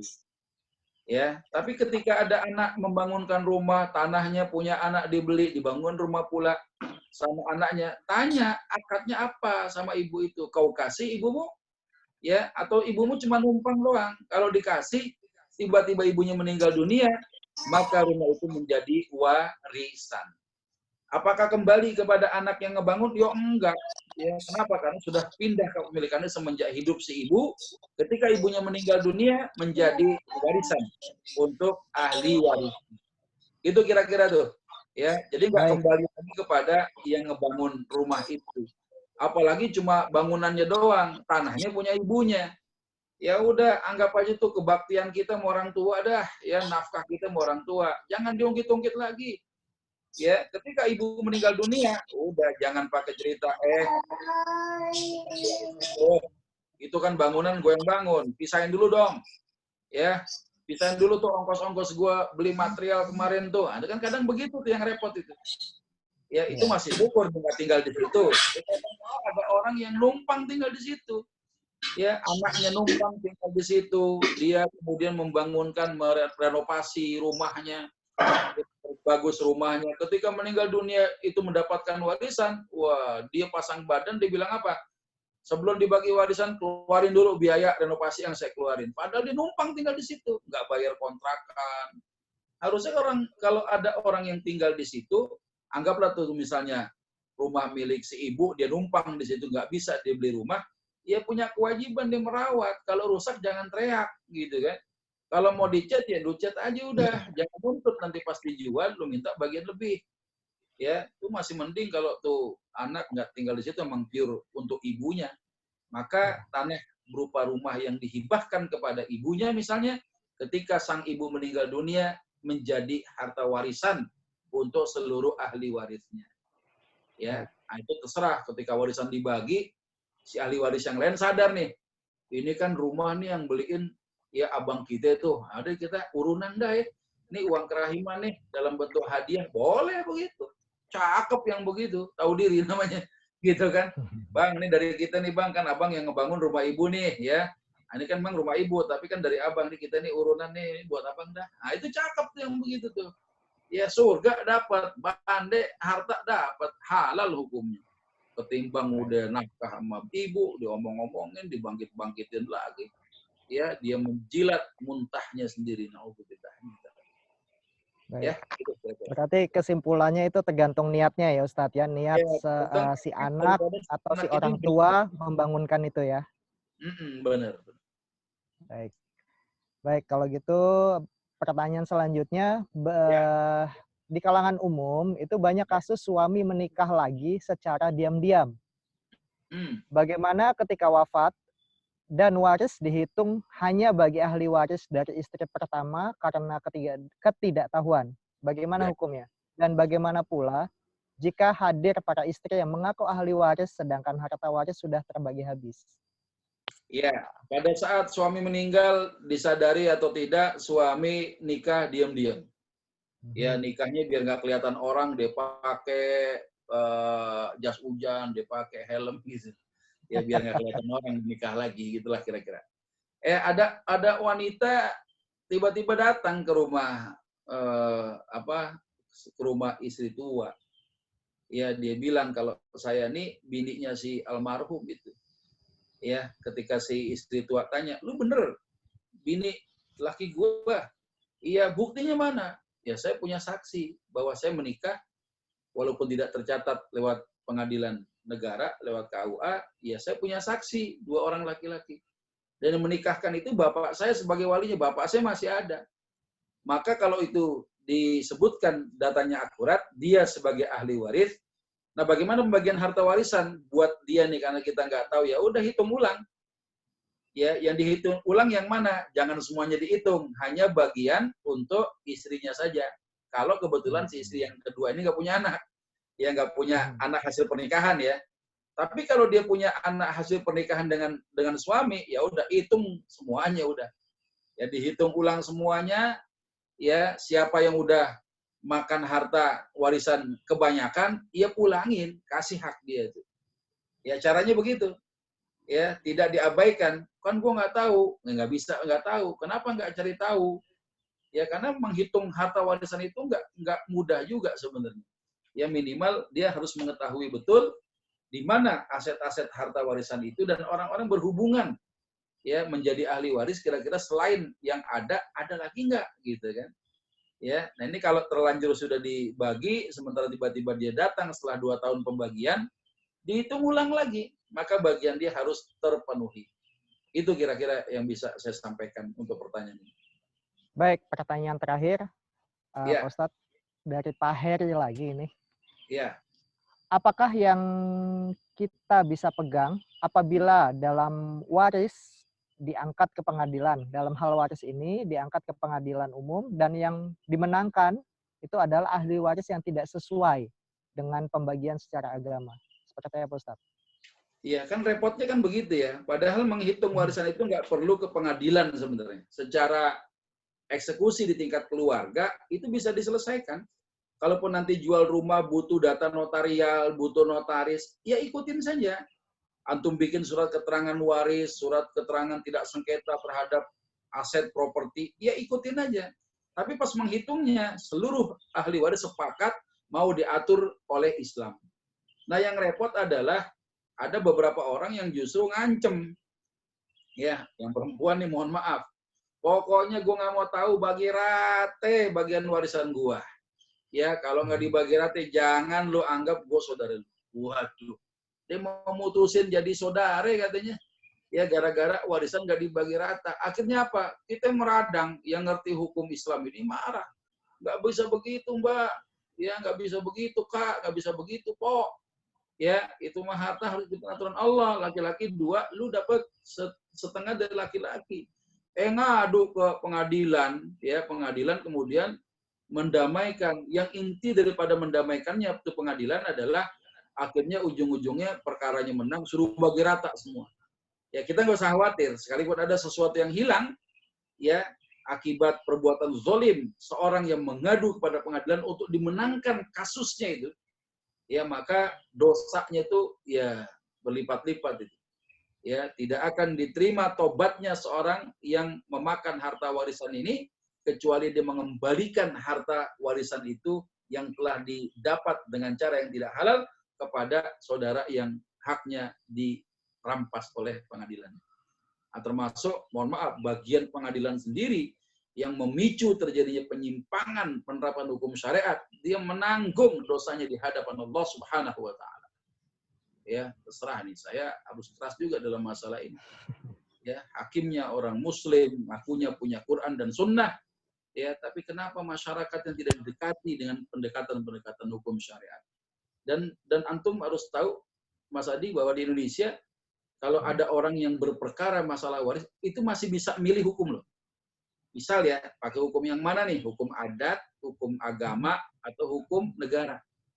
Ya, nah, ketika dihadapkan dengan itu, mohon maaf nih, orang yang kebanyakan memilih salah satu yang tiga ini, itu dihubungkan dengan syahwat perut dia sendiri.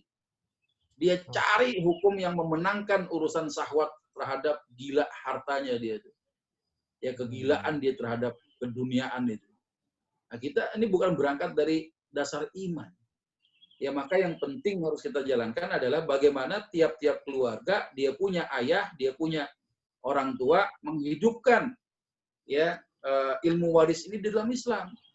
Ya, kalau sekarang kan ada nanti PSBB sudah mulai surut ya, kita kembali berjumpa dengan saudara kita, bikin acara arisan keluarga, sekali-kali undang ustadz lah. Ya nggak harus saya juga, banyak ustadz yang paham lah masalah waris, jadi undang. Ya, bagaimana memberikan informasi tentang waris itu supaya anak kita dipanggil cucu, adek, engkong, kita dipanggil encang, encing ada, ya emak babeh ada di situ. Biarin kita sampaikan. Kenapa? Kalau tidak pernah disampaikan akan selalu akan menjadi tabu terus. Padahal Islam itu agama yang membahas sesuatu yang tabu di masyarakat menjadi sesuatu yang layak diperbincangkan di masyarakat. Ajib nggak tuh? Ya kan? Ajib, ya, asik banget. Dan ini harus omongannya dari host nih keluar ini.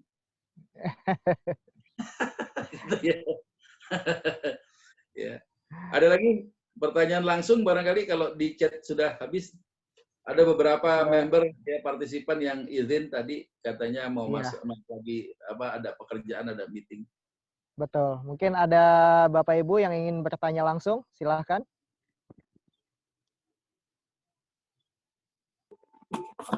Assalamualaikum warahmatullahi wabarakatuh. Waalaikumsalam warahmatullahi wabarakatuh. Siapa, Bu? Pak, mungkin ini Pak Ustadz bukan berkaitan dengan waris ya, tapi mengenai amanah harta. Nah, kasusnya begini, Ustadz. Saya kan ada tetangga yang kurang ingatan. Nah, keluarganya itu sudah meninggal. Nah, ketika masih hidup, ibunya itu mengamanahkan kepada saya kalau ada orang ngasih pegang sama ibu, katanya gitu. Nah, dia kan suka ke rumah tiap hari itu minta jajan gitu ya. Nah, jadi tiap hari itu misalkan ada yang ini, saya kasih nih uang itu, jadi tiap hari kayak anak minta jajan gitu ya. Nah, tapi ini udah hampir setahun dia nggak ada, Ustadz. Nggak datang-datang. Nah, bagaimana uang yang nggak seberapa sih uangnya, nggak sampai jutaan ya, ratusan ribu lah gitu ya. Nah, ini uang yang diamanahin, dititipin di saya ini, apakah saya kasihkan ke siapa gitu? Oh, si orang yang Ibu berikan uang jajan tadi udah meninggal? Enggak, dia kan kurang ingatan, jadi wallahu alam dia ngelayapnya sekarang kemana, karena tidak punya rumah, tidak apa ya, tidurnya kan di mana aja gitu. Iya, tapi dia masih punya harta ya? Uang yang dititipin di saya itu cuman berapa ratus ribu lah gitu. Itu kan namanya harta juga. Ya, hartanya itu masih ada naib. Ini boleh dialihkan ke orang lain, misalkan fakir miskin atau bagaimana nih, Ustadz? Oh, jangan dulu, nggak boleh. Itu kan kalau bicara tentang orang yang hilang ingatan, ya kita bilang orang gila ya. Orang gila. Iya, orang gila. Orang gila, yang gila kan isi kepalanya, perutnya gila nggak, Bu? Ya? Orang ngerumpi. Gila, perutnya gila nggak? Perutnya enggak ya. Perutnya kan nggak gila, dia butuh makan, dia butuh minum. Jadi orang gila itu masih lapar juga ternyata. Iya, iya. Orang gila butuh makan, orang gila butuh minum juga. Amanah yang Ibu terima bahwasannya harta itu memang milik si orang anak yang gila tadi, yang kurang ingatan ini, itu nggak bisa mengalihkan kepada orang lain. Kenapa? Itu harta dia. Oh gitu. Jadi ditunggu aja ya Ustadz ya, kalau datang lagi gitu. Kasih aja terus. Nanti kalau ibu sebagai nazir, ya orang yang bertanggung jawab untuk memberikan kepada anak ini, ibu udah nggak sanggup, amanahkan kepada anak-anak ibu. Nanti ada orang ngasih duit, coba sampaikan itu, kasih itu bagian dia itu. Ya, ini bagian dia, kasih makan terus begitu. Ya, ini mudah-mudahan menjadi pahala, Bu. Iya. Ada ponakannya, tapi ponakannya di sini nggak mau tanggung jawab gitu. Itu masalahnya. Ya, bicara ponakan nggak tanggung jawab, terus ya itulah repot ya. Nah itu uang dari mana, Bu?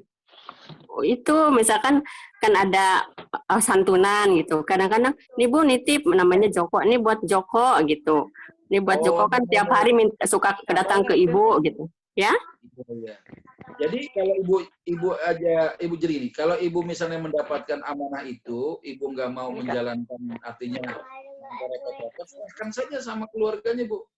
Oh gitu. Iya, misalnya nih untuk si Fulan, padahal antara Fulan dengan ibu kan tidak berhubungan saudara, Bu ya? Iya, enggak, cuma tetangga dulu. Dalam kondisi itu kasih aja. Di kamar kakak, di kamar adik Caca. Ya barangkali keluarganya dengan memegang ketanggung jawab itu jadi bisa mengurusi. Tapi kalau ibu ternyata punya pertimbangan gini, ini bakal ya lagi beberapa menit lagi Oma mandi. Memang dia berhak untuk mengatur yang kemarin yang berdarah. Iya, diulang-ulang lagi. Halo? Halo? Mohon maaf kepada Bapak Ibu jemaah, suara mikrofonnya bisa tolong dimatikan sebentar karena sedang ada yang bertanya. Oh iya, coba. Sekali lagi mohon maaf kepada para jemaah, bisa tolong dimatikan sebentar mikrofonnya karena sedang ada jemaah yang lain yang bertanya. Silakan Ustadz.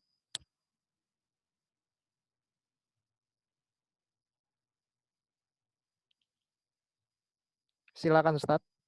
Ya, sama ibu kasih duit gitu ya. Ibu kasih duit kepada kerabatnya, padahal si kerabat ini tidak mau ngurusin.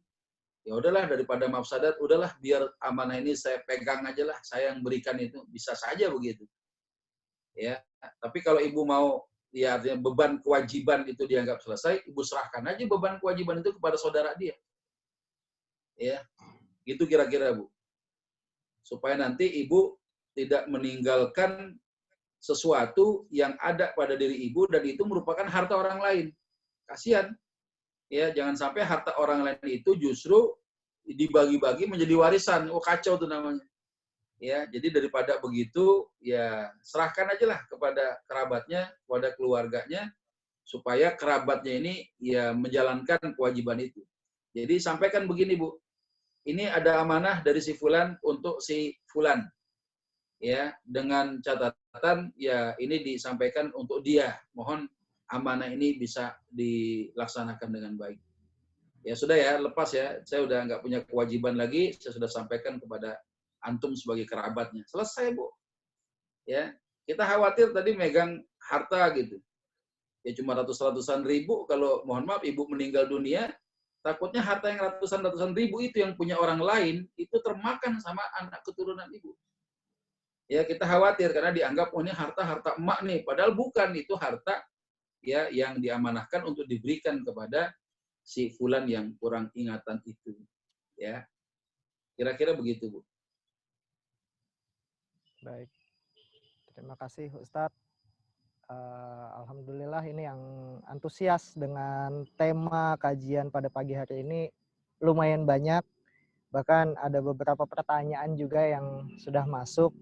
Tapi sebetulnya jawabannya mungkin sama, relevan dengan pertanyaan-pertanyaan yang lain. Apa mungkin kita buka sesi untuk pertemuan berikutnya lagi, Ustadz? Terserah sih ya. Saya belum menemukan pertanyaan unik ini. Pertanyaan unik itu maksudnya apa? Pertanyaan yang menyentuh kepada kasus perhitungan. Ya, saya belum menemukan ini. Masih penasaran juga nih, nggak keluar nih pertanyaan nih. Ya, Sebetulnya misalnya, saya sudah punya, Ustadz, pertanyaan coba, seperti kan? itu. Coba antum. Eh, Antum nggak mau kalah juga Gimana, rupanya. Ustadz? Silakan. Tapi Ustadz masih ada waktunya?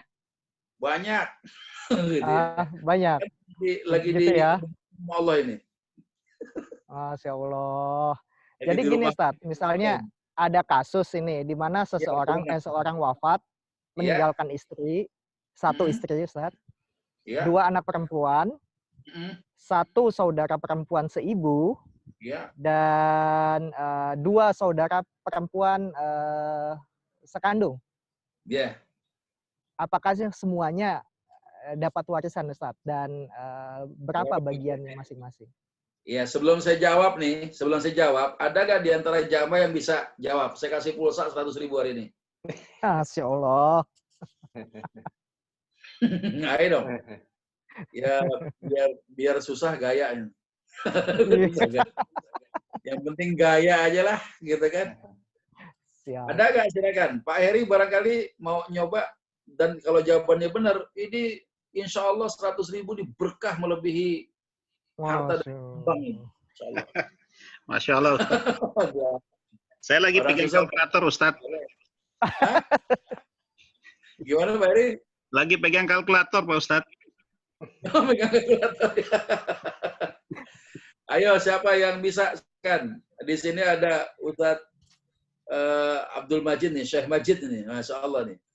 Ustadz Ya, Kabir. beliau tadi juga Ustadz Abdul Majid ada nanya juga, tapi pertanyaannya sama. Sama ya? Iya, sama dengan jemaah yang lain. Ya, coba kalau beliau masih stay di tempat, barangkali beliau mau jawab pertanyaannya, waduh, 100.000. Silakan. Silakan Langsung Ustadz Abdul Majid. Ada nggak? Jangan dianggap dikit 100.000 ya. Karena mungkin sedikit kali ya. Kalau 1 juta mungkin berebut juga nih, lumayan juga buat takjil. Ada nggak kira-kira di Bapak Ibu yang bisa jawab pertanyaan dari host? Bang Ali dari Batam jauh-jauh nih. Biasa aja orang pajak ngitung-ngitung nih jago ini. Mana Bang Ali nih? Mungkin saya ulangin pertanyaannya sekali lagi, Ustaz. Dulu deh nggak jawab. Jadi seorang meninggal dunia, Bang Ali, punya istri 1, ya, ada 2 anak perempuan, ya, dia punya saudara perempuan seibu saja, artinya lain ayah, gitu kan, 1 ibu. Kemudian 2 saudara perempuan sekandung, ya. Nah, pertanyaannya sekarang, apakah semua orang-orang itu mendapatkan warisan dan berapa bagiannya? Ayo dong. Itu pertanyaan. Silakan. Ustadz Abdul Majid nih barangkali nih. Yang mau bantu-bantu saya nih. Ada? Perlu dihitung 1 sampai 3, 1 sampai 5. Stand dulu, Ustadz. Belum bisa jawab. Ya, baik.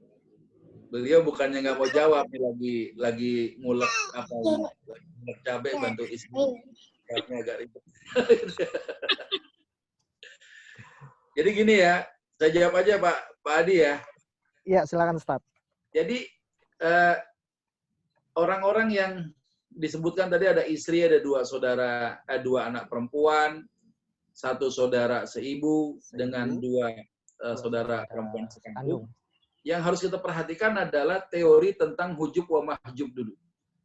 Adakah orang-orang di antara istri, anak perempuan, saudara seibu, saudara sekandung perempuan, itu yang terhalang karena keberadaan ahli waris yang lain? Memang tidak ada anak laki-laki, nggak ada ayah, gitu kan? Jalur saudara aman. Siapa saudara? Jalur saudara sekandung perempuan aman. Nah sekarang pertanyaannya, saudara seibu bagaimana? Oh ternyata yang nggak aman, saudara perempuan yang seibu saja. Ya, saudara perempuan yang seibu saja nggak aman dia. Kenapa nggak aman? Ya, karena dia dihalangi dengan keberadaan anak, baik dia anak laki maupun anak perempuan. Kebetulan dia punya anak perempuan, maka saudara seibu tidak mendapatkan warisan. Ya, berarti ada yang tereliminasi. Ya, tereliminasi, dia nggak dapat warisan gara-gara terhalang karena adanya anak perempuan. Nah, sekarang berapa bagiannya? Ya, istri mendapatkan 1/8 bagian. Kenapa 1/8? Karena suami meninggalkan keturunan. Ya, as-sumun itu 1/8. Ya, 2 anak perempuan. Fa in kunna nisaan fawqa thnataini falahunna thulutsa ma tarak. Kalau anaknya perempuan jumlahnya 2 atau lebih, nggak ada laki-lakinya, dia dapat 2/3 bagian. Ya, istri dengan anak perempuan disebut dengan ashabul furud. Ya, saudara perempuan pun juga ashabul furud, tapi ketika berdampingan dengan anak perempuan, dia bukan ashabul furud lagi, tapi sebagai ashabah. Ya, nah ketika kita tahu istri dapat 1/8, anak perempuan dapat 2/3, sisanya berapa? Nah, sisanya nanti untuk 2 saudara perempuan sekandung sebagai ashabah ma'al ghair. Ashabah ma'al ghair ini adalah orang yang mendapatkan sisa dari jalur saudara ketika berhadapan dengan anak perempuan. Ya, ma'al ghair, ya. Nah, sekarang bagaimana cara menghitungnya? Ya. Nah, cara menghitungnya coba kita share screen dulu nih. Ya. Coba kita lihat di sini.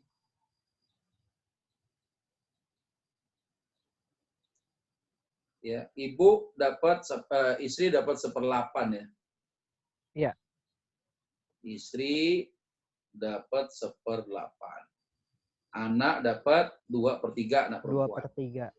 Ya. Maka kita samakan dulu penyebutnya untuk mencari sahamnya yang akan dibagi kepada ahli waris yang ada. Bagaimana caranya? 8 dengan 3. Cari bilangan yang bisa dibagi 8 dan 3 berapa? 24. Berapa? 24. 24 ya? Ya. Ya, 24. Ya, 1/8 dengan 2/3, yaitu dicari sahamnya 24. Ya, 24 dibagi 8, 3 kali 1, 3. Berarti bagian si istri 3/24. Ya. 24 bagi 3, 8. 8 kali 2, 16. Bagian anak perempuan 16/24. Jadi ini kalau kita samakan penyebutnya ini, jadi ya, ini 3/24, ya, ini 16/24. Ya, kita sudah dapat tuh untuk saham ashabul furud, orang yang ditentukan dalam Al-Quran. Ada 3 dan 16. Kalau dijumlah berapa? 19/24. 19. Sementara sahamnya ada 24. Berarti kan kita masih punya sisa nih. Sisanya berapa? 5/24. 5/24. Ya, itu untuk ashabah ma'al ghair. Ya. Siapa? 2 saudara perempuan sekandung. Bagi rata aja tuh 5/24 sahamnya. Nah, ketika kita menghitung saham-saham ini, inilah alat ukur untuk mengeksekusi warisan. Jual mobil dulu dah, punya ayah mobilnya ada 5 tuh, laku udah tuh 5 miliar. Mobilnya keren-keren. Ya, mobil-mobil super gitu kan. Laku 5 miliar. Nah, ibu coba 5 miliar, tinggal kali aja. Ya, 5 kali 3 bagi 24. 5 miliar kali 16 bagi 24. 5 miliar kali 5 bagi 24. Nah, bagian ini, saham ini nggak berubah. Ya, 3/24, 16/24, 5/24 nggak berubah dia. Ya, nanti yang berubah adalah nominalnya, tergantung kepada nilai aset yang ada. Ya, jadi kayak begitu tuh, Mas Adi, itu pertanyaan antum itu. Ya, jadi 3/24, 16/24, 5/24. Ya, itu saham masing-masing ahli waris yang antum sebutkan dalam kasus tadi. Ya, gitulah kira-kira ya. Nah, ini untuk mengeksekusi sebagai alat ukur untuk mendapatkan harta warisan secara nominal. Ya, seperti itu kira-kira. Wallahu a'lam bishawab. Terima kasih Ustadz atas jawabannya. Dapat chat tadi gimana tuh, ada yang ngechat itu? Terakhir kali pertanyaannya. Ya, baik, saya coba bacakan chat yang terakhir. Iya. Kalau asuransi jiwa dan asuransi pendidikan yang cair karena pemegang polisnya meninggal, apakah itu merupakan warisan yang harus dibagi juga, Ustadz? Ya. Jadi kalau kita bicara tentang asuransi lepas daripada halal dan haramnya ya. Karena kan asuransi itu di dalam kaidah pembahasan fikih disebut dengan nama at-ta'min. Ya, ada at-ta'min biqastin sabitin. Ya, ada biqastin sabitin dengan premi tetap, gitu ya. Nah, ini kita nggak bahas dulu masalah halal haram asuransi dulu. Anggaplah ada orang ikut asuransi jiwa, kalau dia meninggal cair. Maka ini adalah harta warisan. Kenapa dia melakukan upaya-upaya dengan adanya dia bayar premi itu. Sama seperti kasus orang yang meninggal dunia masih kerja. Ya, selama dia bekerja, gajinya dipotong sama bendaharawan kantor. Untuk apa? Untuk taspen, tabungan asuransi pensiun. Ya, belum pensiun, udah meninggal. Maka taspen itu kan cair kan? Nah, taspen ini itu warisan. Kenapa? Semenjak awal dia sudah berinvestasi. Tapi kalau yang namanya uang pensiun bulanan dari negara untuk para janda dan anak-anak yatimnya itu bukan warisan. Kenapa? Harta itu bukan milik si mayit, tapi santunan negara, sama kayak uang baskom. Tahu uang baskom, Mas Adi? Uang baskom, tahu nggak antum uang baskom itu? Nggak tahu, Ustaz. Dapat hadiah, ada baskom, dikerebongin sama kain. Biasanya tuh, kalau kita kelongok tuh kain, buka, ada beras sama amplop, ada isi duit. Amplop. Iya kan? Nah, duit yang dikumpulin di baskom itu, saya nyebutnya uang baskom tuh. Itu sama dengan santunan negara, santunan perusahaan, uang duka cita, santunan kematian, gitu kan? Itu untuk membiayai mereka-mereka yang dulu mendapatkan tulang punggung keluarga udah wafat. Ya bukan warisan, ya. Tapi kalau bicara tadi asuransi jiwa yang kalau meninggal tiba-tiba cair, dia bayar premi, ya itu warisan. Ya, ini akan sangat berbeda ketika kita menghukumi dengan kejadian pada saat ada kren. Ya, ada kren di Mekah itu rubuh. Ya, ada orang yang ketiban kren, gitu kan. Tiba-tiba pemerintah Saudi memberikan santunan. Ya, berupa apa? Berupa santunan ya kematian itu sekian miliar gitu dapatnya kalau rupiahkan gitu kan. Nah, apakah itu warisan? Itu bukan warisan, itu santunan kematian. Ya, kenapa? Ya itu hanya santunan kematian saja. Ya diberikan kepada keluarga si mayit, tapi tidak wajib dibagi berdasarkan kaidah-kaidah waris. Ya, minimal yang menjadi prioritas siapa? Anak bininya dah, kalau suami yang meninggal. Ya, kalau kebetulan dia punya orang tua, tuh suami yang orang tuanya nggak punya penghasilan, boleh dilibatkan untuk dapetin uang asuransi itu. Ya. Nah, yang kedua adalah asuransi pendidikan. Asuransi pendidikan, orang yang punya harta, ketika dia mendaftarkan diri untuk ikut asuransi pendidikan, itu kan diniatkan untuk siapa? Misalnya untuk anak, gitu. Berarti orang tua itu telah menghibahkan hartanya untuk anaknya. Maka pada saat orang itu meninggal dunia, tiba-tiba asuransi pendidikan itu cair dalam bentuk uang misalnya, maka uang itu bukan warisan. Uang itu hibah daripada si mayit semasa hidupnya untuk ya anak yang disebutkan di dalam surat kontrak asuransi tadi. Ya, kira-kira begitu tuh. Jadi intinya warisan itu adalah harta yang dikuasai semasa hidup. Ya si mayit atau ada upaya-upaya tadi lewat investasi dan lain-lain lah gitu ya. Yang dia kemudian meninggal dunia, hartanya itu pindah kepada siapa? Kepada Allah. Allah kemudian yu'tihi may yasha, Allah akan bagi kepada siapa yang Allah kehendaki.